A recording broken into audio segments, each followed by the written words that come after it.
Assalamualaikum warahmatullahi wabarakatuh dan salam sejahtera Malaysia. Anda bersama saya, Jannah Jalidar dalam program 7 Soalan KPT dan bersama-sama saya di studio pada hari ini ialah Dr. Syamsuri Abdullah, Pengarah Bahagian Kooperatifat Jabatan Pendidikan Politeknik dan Kolej Komuniti. Terima kasih Doktor kerana sudi bersama-sama kami pada hari ini. Terima kasih. Sihat Doktor? Alhamdulillah. Baik Doktor, hari ini kita ingin bincangkan mengenai topik TVET. Mungkin ramai masih tidak mengetahui apa itu TVET. Doktor, mungkin Doktor boleh terangkan apakah keunikan bidang TVET khususnya di Politeknik dan juga Kolej Komuniti. Silakan Doktor. Ya, terima kasih Jana. TVET ni Technical and Vocational Education and Training, ya, merupakan satu latihan atau pendidikan yang berorientasikan pekerjaan dan memberi penekanan kepada industrial practices ataupun amalan industri. That's why kalau kita tengok program-program TVET ini, dia mempunyai DNA yang berbeza dengan program-program akademik. Utamanya dia ada latihan industri. Kalau di Politeknik ataupun Kolej Komuniti, tidak kira apa program, pelajar-pelajar mesti menjalani 6 bulan, 1 semester latihan industri. Ya. Dan kemudian mereka juga ada final year project ataupun final semester project. Dan kebiasaannya projek-projek tersebut memerlukan mereka membuat kajian ataupun prototype, design dan sebagainya yang mirip kepada masalah-masalah yang berlaku di industri walau sekecil mana. Ya.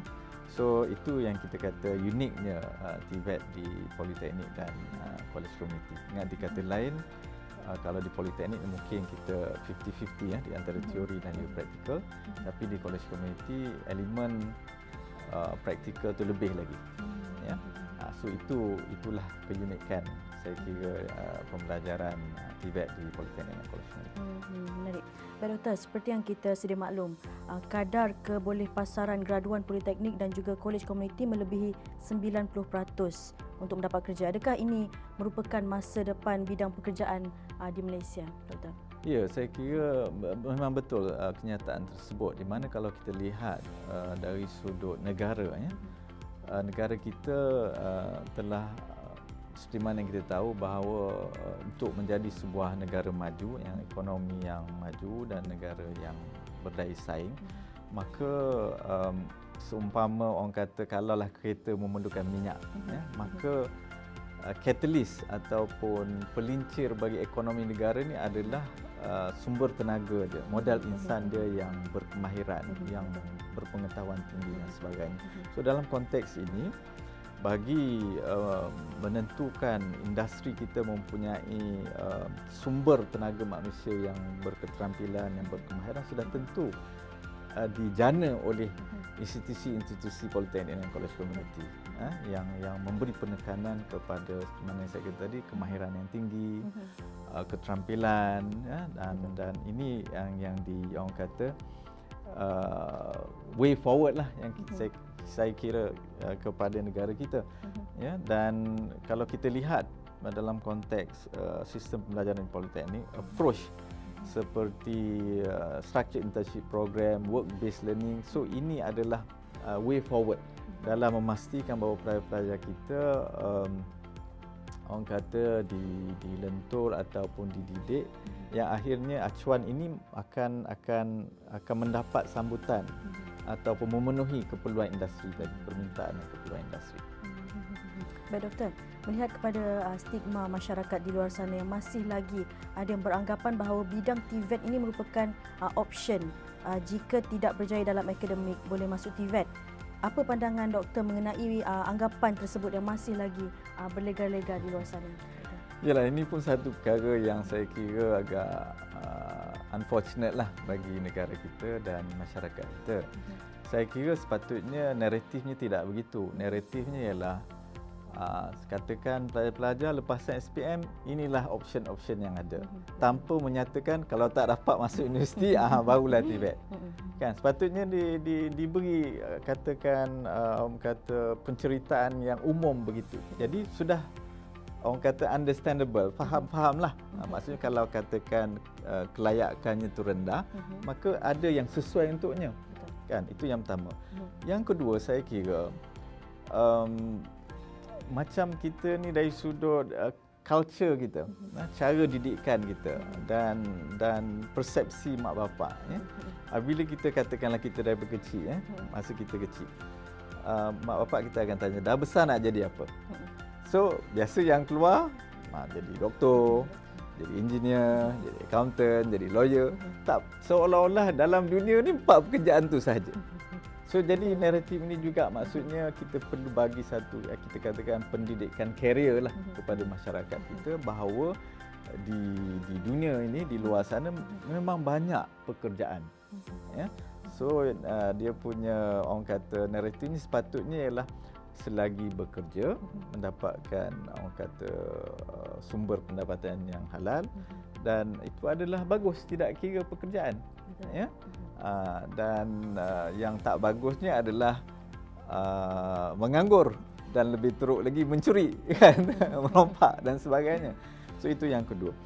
Yang ketiga, kalau kita tengok, ada orang memomokkan ya bahawa TVET ini adalah orang kata selari dengan pekerjaan 3D, dangerous, dirty and difficult. Pekerjaan yang sukar, yang kotor dan yang bahaya, yang menyebabkan anak-anak muda kita tidak berminat. Tapi saya menyangkal pandangan ini. Kenapa? Kerana kalau kita lihat berapa ramai pekerja yang berasal dari Malaysia bekerja di Singapura. Pernah baru-baru ni viral kan, yang seorang anak muda dari Malaysia ni kutip sampah tapi mendapat gaji 10,000 duit kita di Singapura. Saya pun nak kerja kan. Kalau kita semua 10,000 dibagi untuk kutip sampah, who cares, orang kata kan. Yang penting gaji dia tinggi. So, jadi kita nampak tanggapan seperti inilah yang perlu kita kikis, dan ini boleh kita buat dengan mempromosikan secara betul apakah itu TVET, apakah bidang-bidang yang orang kata thriving, yang berkembang. Pernah kita dengar yang apa ni submerged welder ataupun juru kimpal dasar laut yang gajinya berbelas-belas ribu atau mungkin lebih lagi. So kerana kemahiran-kemahiran yang tentu atau setengah pekerjaan itu, dengan hanya ada kelulusan tertentu barulah dia boleh memasuki ataupun menjawat jawatan tersebut. Tanpa professional cert tersebut tak boleh pegang atau tak boleh buat pekerjaan tersebut. Jadi sudah tentu pekerjaan-pekerjaan begini yang memerlukan kemahiran-kemahiran tertentu yang akan menjanjikan pulangan ataupun gaji yang setimpal. So ini akan menarik minat saya kira anak-anak muda kita untuk mengambil jurusan TVET. Baik, Doktor, mengenai pemerkasaan bidang TVET, adakah galakan atau usaha yang dilakukan oleh pihak KPT dan JPPKK dalam memperkenalkan kemahiran ini kepada pelajar-pelajar yang masih bersekolah, Doktor? Ya. Terima kasih dengan soalan tersebut. Saya kira secara umumnya tanggungjawab untuk mempromosikan TVET ini terletak pada kita semua. Seperti mana saya kata tadi, kesedaran daripada mak bapak dan of course lebih-lebih lagi kepada kita penyedia TVET ini, Polytechnic and College Community, dan kita pun telah membuat promosi di sekolah-sekolah dengan guru-guru kaunseling dan sebagainya, dan saya kira boleh dipertingkatkan lagi. Dan pernah saya menyuarakan kepada MITI contohnya ataupun MAIDA bagaimana kita bersama-sama dengan pihak sekolah misalnya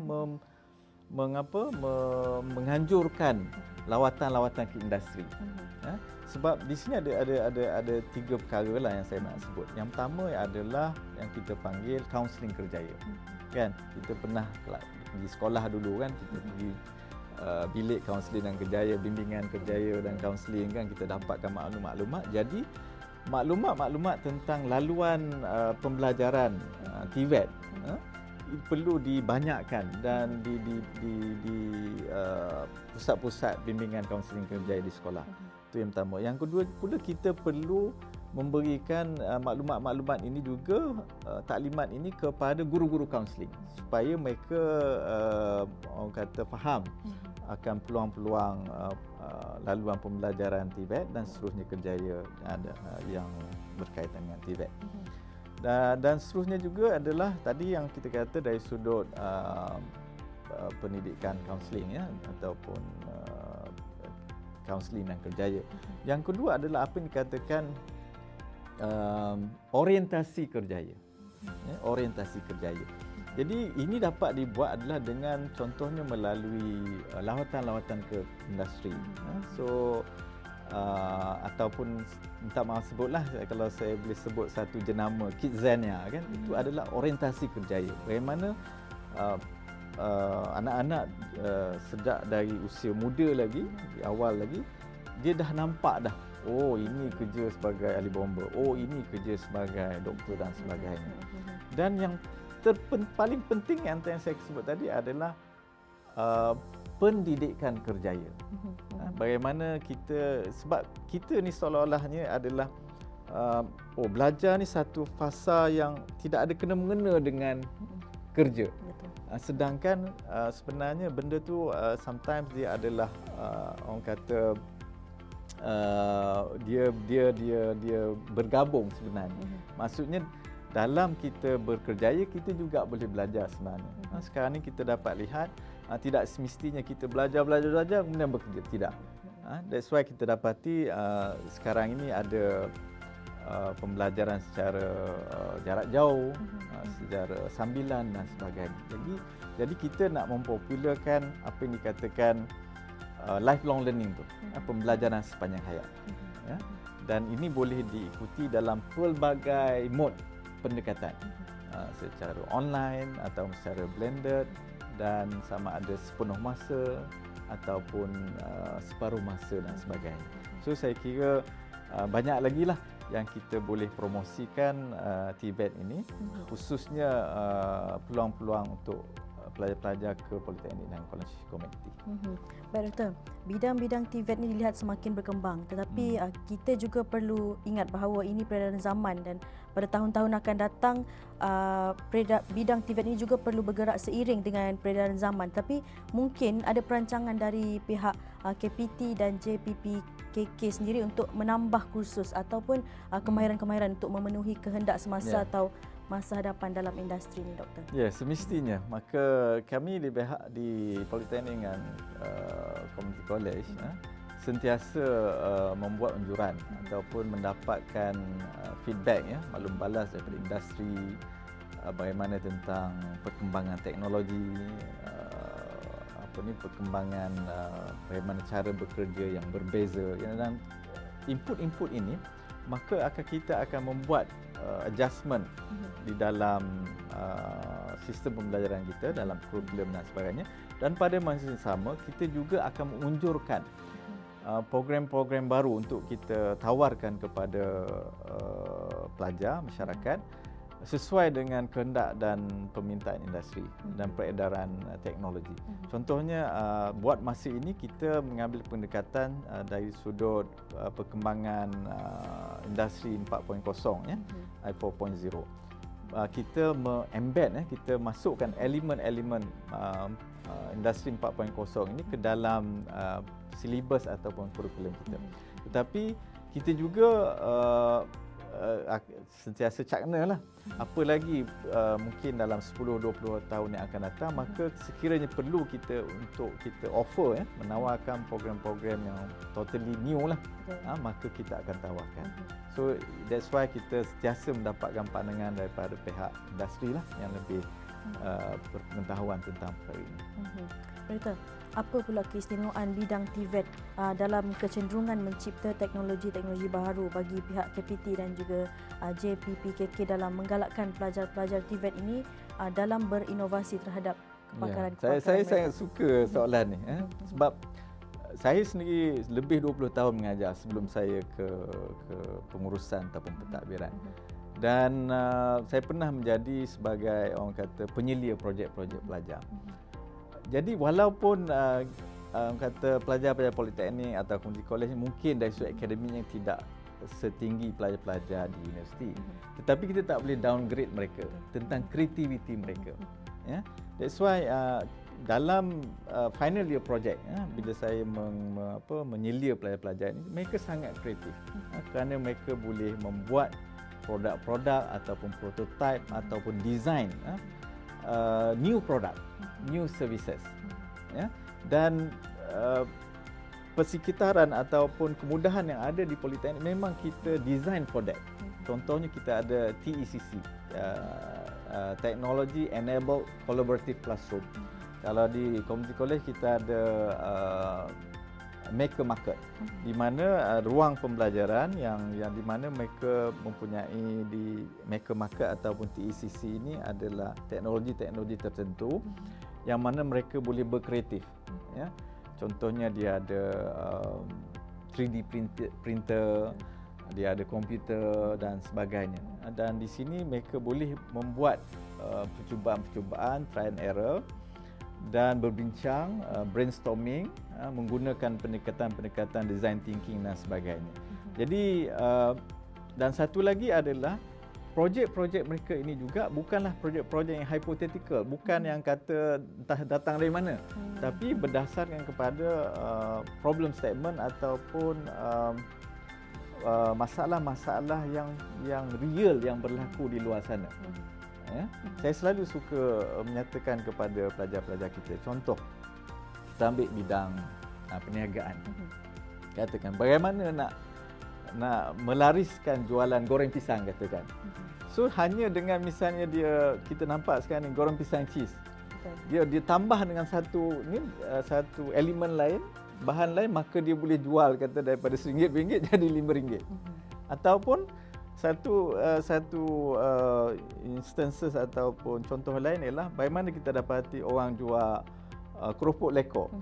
Biasa kita beli keropok lekor kan, RM1 mungkin ada 5 batang kecil, kan? Tetapi hanya dengan misalnya dia buat sedikit inovasi dengan katakan memotong kecil-kecil, masukkan dalam satu cup, so dia punya sos letak dalam tu, daripada RM1 orang boleh jual RM3, RM4. Jadi bagaimana, that's why that's contoh yang kecil. Bagaimana kita orang kata train pelajar-pelajar kita untuk berfikir di luar kotak.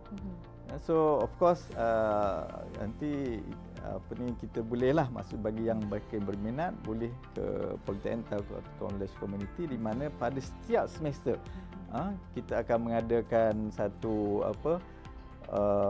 pertandingan ataupun exhibition lah, pameran bagi produk-produk final year produk ini, dan di sana kita akan nampak dan kita panggil daripada industri untuk menilai produk-produk kita. Malah ada beberapa produk kita yang mendapat sambutan dan pihak industri atau pihak swasta nak beli. Nak beli idea ataupun ciptaan pelajar. Jadi itulah yang mungkin saya boleh sampaikan. Baik Doktor, soalan yang terakhir. Ya. Pelajar TVET mempunyai kemahiran untuk melakukan sesuatu bidang, tetapi mahu melahirkan lebih ramai individu ataupun usahawan yang bukan sahaja mencari kerja tetapi juga mampu memberikan pekerjaan kepada orang lain. Jadi bagaimana daripada segi keusahawanan atau pengembangan kerjaya bagi lepasan TVET ini? Adakah mereka juga didedahkan dengan pengurusan perniagaan ini, Doktor? Ya, terima kasih. Soalan tersebut juga saya suka juga nak menjawabnya. Kerana saya sendiri dalam bidang PhD saya dalam pendidikan keusahawanan. So sebenarnya yang saya pernah terangkan bahawa ada 3 objektif umum kita dalam kita mendidik pelajar-pelajar di Politeknik dan College Community. Pertamanya sama ada dia akan bekerja selesai saja belajar. Yang kedua adalah mereka melanjutkan pelajaran yang lebih tinggi, kalau diploma ke degree dan sebagainya. Dan yang ketiga menjadi usahawan.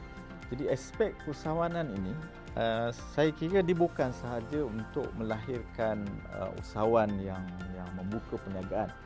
Yang terlebih penting pertama adalah mempunyai atribut ataupun ciri-ciri keusahawanan. Ciri-ciri usahawan yang berjaya. Apa dia ciri-ciri usahawan? Pertama contohnya rajin, proaktif, kreatif, sanggup mengambil risiko, mudah mengenal pasti peluang dan juga mengeksploitasi peluang tersebut. Jadi ciri-ciri ini bukan saja diperlukan oleh seorang usahawan, tapi oleh semua orang pekerja. Itu satu. Yang kedua, dalam konteks perniagaan, Saya suka untuk memberikan satu statistik kita bahawa pada tahun 2021 kita mensasarkan 17% pelajar-pelajar kita semasa belajar lagi telah mendaftar perniagaan dengan SSM. So kita tak capai 17% tapi kita telah 13%. Sebenarnya 13% ini melepasi daripada tahap nasional sebenarnya. 13 bukan mudah untuk kita melahirkan usahawan. Ya. Sebenarnya kita tahulah bahawa usahawan ini dengan dugaan cabaran dalam alam perniagaan yang sangat besarlah. Jadi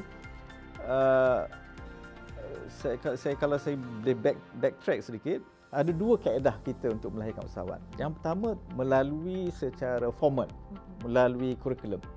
Dalam kurikulum di Politeknik misalnya, pelajar-pelajar mesti mengikuti satu modul. Modul keusahawanan di semester 1. Tidak kira apa program yang mereka lalui. Pertama.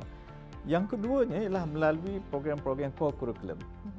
Pertandingan usahawan, kursus-kursus, bengkel-bengkel, bootcamp, you just name it. Sebut apa saja. Memang banyak. Pitching, business pitching, bagaimana pelajar dilatih untuk melahirkan business plan dan kemudian mereka pitch ataupun present, membentangkan plan-plan perniagaan mereka. Dan di sini juga bagi yang berjaya tu kita malah kita memanggil pihak-pihak luar seperti pihak yang dalam yang memberi pinjaman, misalnya MARA, misalnya pihak-pihak yang dari luar lah yang memberikan pinjaman dan sebagainya. Maka di sini mereka boleh melihatlah sejauh mana idea-idea perniagaan tadi, plan perniagaan mereka tadi berdaya maju. Betul. Ya. So saya kira inilah di antara yang kita boleh berbangga graduan-graduan daripada Politeknik dan Community College yang bukan sahaja sambung pelajaran tapi malah ada di antara mereka yang telah berjaya lah menjadi seorang usahawan yang bukan setakat mendapat pendapatan bagi mereka tapi juga job creator yang menawarkan peluang pekerjaan kepada rakan mereka ataupun kepada masyarakat di luar sana. Baik, terima kasih banyak doktor, banyak yang telah dikongsikan pada hari ini. Jadi untuk itu sekian dahulu. Terima kasih doktor kerana sudi bersama-sama kami untuk membincangkan topik TVET ini. Sebentar tadi kita bersama dengan pengarah bahagian koordinasi TVET Jabatan Pendidikan Politeknik dan Kolej Komuniti Dr. Syamsuri Abdullah. Untuk itu terima kasih banyak-banyak kepada semua penonton 7 soalan KPT bersama saya Jannah Jaridar. Assalamualaikum warahmatullahi wabarakatuh.